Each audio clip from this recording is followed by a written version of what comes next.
Bermula si Saijo sedang bermotoran di suatu jalanan desa di Jepang yang sepi. Lalu dia terdeteksi oleh speed camera dan terbaca 52 km per jam yang tentu saja dikategorikan ngebut oleh polisi setempat. Karena pelanggaran tersebut, kemudian si Saijo pun ditilang oleh polisi yang sudah siap mencegatnya di depan. Surat tilang pun didapatkan si Saijo.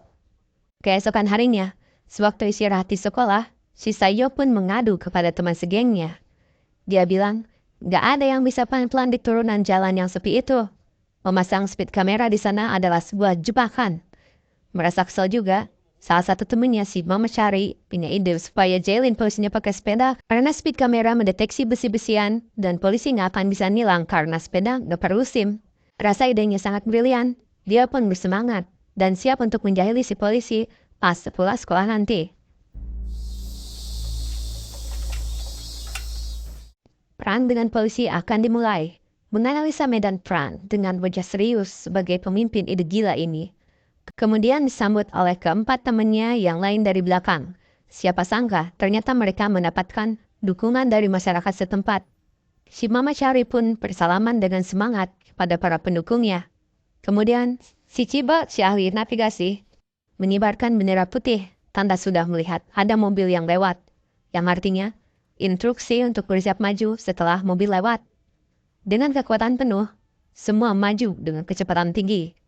Kecuali si Mama Cari yang menggunakan sepeda kecil tentu saja punya keterbatasan dari segi kecepatan dan tertinggal jauh di belakang teman-temannya.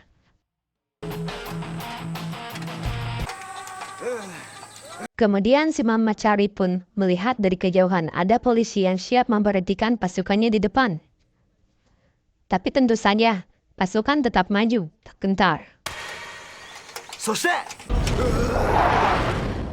Sewaktu beberapa hari yang lalu pun, percobaan ide ini selalu dinilai berhasil dan membuat polisi tersebut kebingungan. Mau nilang, anak-anak nakal ini pun gak bisa karena sepeda gak perlu SIM. Hari berikutnya pun, Saijo kebut-kebutan pakai sepeda dan tentu saja lolos begitu saja. Sampai si polisi pun merasa, ya udahlah, bodo amat, sambil udut manja liatin anak-anak ini lewat. Kembali ke hari operasi besar-besaran ngebut bareng masyarakat. Salah satu polisi panik melihat hari ini ternyata banyak sekali mereka sekarang. Tapi kali ini si polisi tidak tinggal diam dan berniat memberhentikan mereka semua sekaligus. Di luar dugaan, polisi pun membawa pasukan yang banyak dan bersiap menghadang. Merasa ini adalah jebakan, si Saijo memerintahkan membatalkan operasi dan putar balik demi menghindari serbuan polisi tersebut. Namun, ada beberapa yang tertangkap, yang tentunya si anggota geng Mama Cari, karena mereka yang paling depan. Dengan polosnya, si Mama Cari memberi hormat kepada polisi yang sedang menangkap teman-temannya tersebut. Saat di kantor polisi, mereka pun protes karena tidak melanggar hukum sama sekali dan beralasan lagi kabur dari beruang yang lagi ngamuk. Tidak lama kemudian, muncul guru mereka dan langsung memarahi dan nyepretin mereka satu-satu.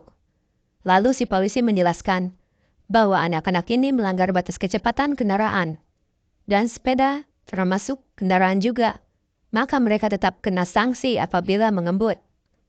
Kemudian, si polisi memberikan kesempatan untuk tidak mengulanginya lagi di lain waktu. Sewaktu mereka bubar, si polisi memberitahu bahwa si Mama Cari tidak ngebut dan seharusnya tidak dibawa ke kantor polisi bersama teman-teman mereka. Di rumah Ino, mereka berlima berdiskusi dikarenakan operasi sepeda ternyata tidak berhasil. Kemudian si Saijo mempunyai ide lain, yaitu satu-satunya cara adalah dengan berjalan kaki. Tapi si Mama Cari berpendapat bahwa speed kamera hanya mendeteksi besi-besian dan butuh sependar koin agar terdeteksi. Tidak butuh waktu lama, si Mama Cari mendeklarasikan rencana selanjutnya, yaitu operasi badai besi. Lalu mereka meminjam peralatan marching band sekolah yang mereka bawa sambil berjalan. Dan akhirnya terdeteksi speed kamera yang hanya 4 km per jam. Si polisi pun mengira mesin pendeteksinya rusak. Tidak lama kemudian, sebelum anak-anak ini lewat, si polisi kesal duluan karena dianggap mempermainkan polisi dan berniat mengejar mereka dan menangkapnya lagi. Si Mama Cari yang membawa trompet besar kesulitan untuk berlari karena berat dan berniat meninggalkan trompetnya. Tapi karena teringat harganya yang sangat mahal, dia mengurungkan niatnya dan kemudian pasrah, tertangkap dan diborgol di rantai sambil bangga. Setiba di kantor polisi, mereka diinterogasi dari mana asalnya alat-alat mereka dapatkan. Mereka beralasan ingin menjadi musisi. Kemudian si polisi menanyai, kenapa ada yang pakai baju samurai? Dan si Chiba beralasan, karena baju formal yang paling bagus di rumah hanyalah ini. Polisi pun marah karena merasa dipermainkan. Tapi tidak lama, si guru datang dan siap memarahi dan mengepreti mereka satu lagi. Tapi terhalang peralatan besi-besian mereka yang memunculkan suara dan tangan guru pun merasa sakit dan berjanji akan tegas dan kemudian pergi. Sewaktu di kolam renang, si Saijo mengenalkan teman SMP-nya, si Jami, dan memasukkannya kepada tim si Mamachari. Kemudian si Mamachari pun berjanji bahwa dia bersama tim akan bisa mengalahkan si polisi tersebut di kemudian hari. Di suatu malam, dengan bergabungnya si Jami, mereka sengaja lewat kantor polisi, memakai sepeda dengan berboncengan, yang hal itu dilarang di Jepang, dan dinilai membahayakan. Lalu si polisi menegur mereka dan mencoba mengejar mereka. Siapa sangka, ternyata anak-anak ini menembaki si polisi memakai kembang api roket yang beruntun. Setelah amunisi habis, mereka mulai menyalakan kembang api sparkles dan kembang api naga yang tentu saja supaya lebih bervariasi, ucap si Jami dengan polos. Tanpa memerhatikan jalan, mereka malah nyengsep karena ada perbaikan jalan. Lagi-lagi mereka tertangkap dan dibawa ke kantor polisi. Dengan memakai kostum pegulat untuk menyamarkan aksi, tentu saja polisi ini tidak bisa dikelabui dengan mudah. Kemudian dengan nada mengancam, akan menembak orang yang melakukan kejahatan. Langsung mereka merinding ketakutan. Tidak lama kemudian, si ibu, Mamachari, datang menjemput karena sudah dihubungi polisi ini sebelumnya. Kacang.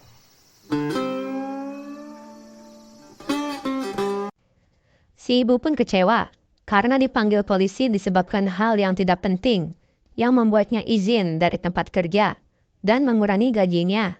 Si ibu pun menasihati si Mamachari agar jangan mempermalukan diri sendiri.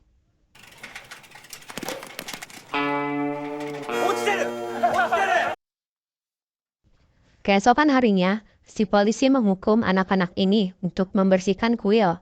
Kemudian, berterima kasih sambil meninggalkan mereka dengan tertawa kemenangan yang sangat absolut.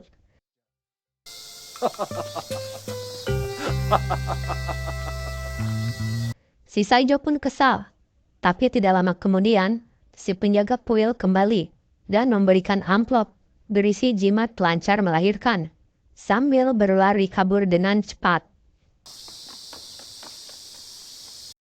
Rencana selanjutnya adalah anak-anak ini ingin memfitnah polisi tersebut dengan menaruh buku dewasa yang akan mereka sisipkan di setiap sudut kantor polisi.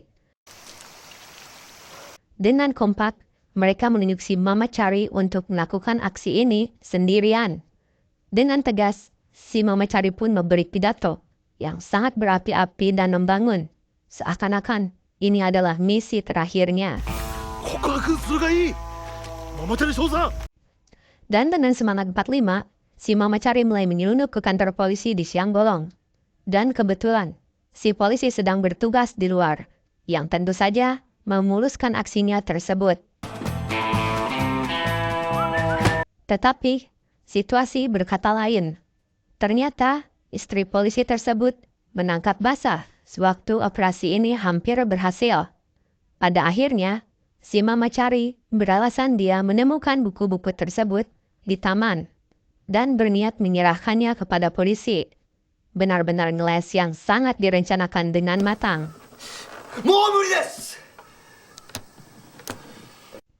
Kejahilan berikutnya kali ini dibantu Mika-chan yang memberikan laporan ada orang yang pingsan di taman.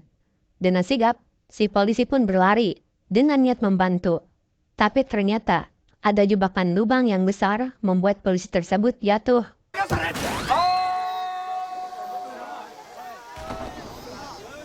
Dan anak-anak ini senang karena rencananya sukses besar. Si Chiba yang sedang pura-pura pingsan kemudian berdiri dan beralasan akibat kebanyakan makan kepada masyarakat yang mengerubiginya. Untuk merayakan kemenangan, mereka lalu berkunjung ke toko mie Midoriya. Toko ini dikenal dengan pemiliknya yang judes, tapi anak-anak ini malahan sering mengejek. Mie-nya ini seperti rasa karet.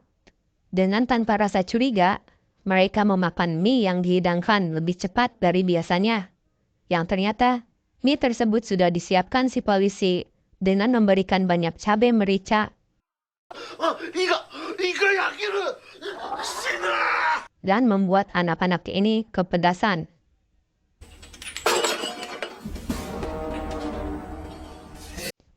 Kemudian polisi tersebut mengadakan edukasi tentang berkendara kepada sekolah si anak-anak ini. Dengan berlanjutnya rencana pembalasan kepada si polisi, mereka sudah mempersiapkan lem super kuat yang dioleskan kepada jok motor, yang berharap si polisi ini kena lem tersebut saat tes berkendara. Di luar dugaan, lem tersebut malah senjata makan tuan dan mengenai si Saijo. Dikarenakan polisi ini lebih cerdik, telah mempersiapkan serangan baliknya dan mengatur motor yang penuh lem tersebut agar dipakai oleh si Saijo.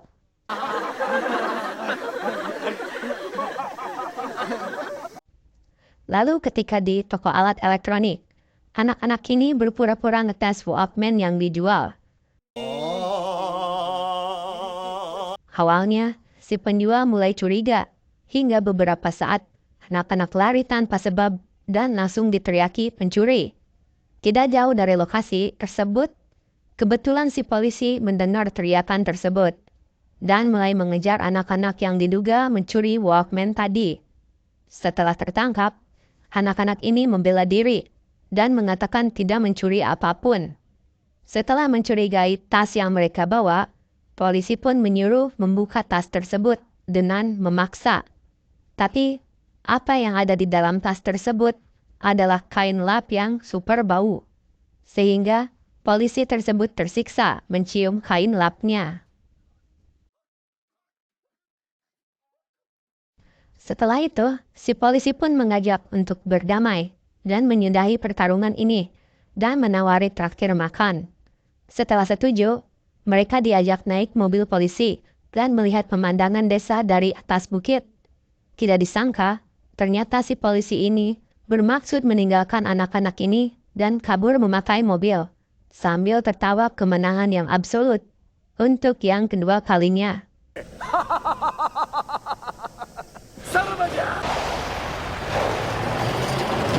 Dikira polisi ini hanya bercanda, si polisi balik, hanya ingin memberitahu bahwa banyak beruang di bukit tersebut.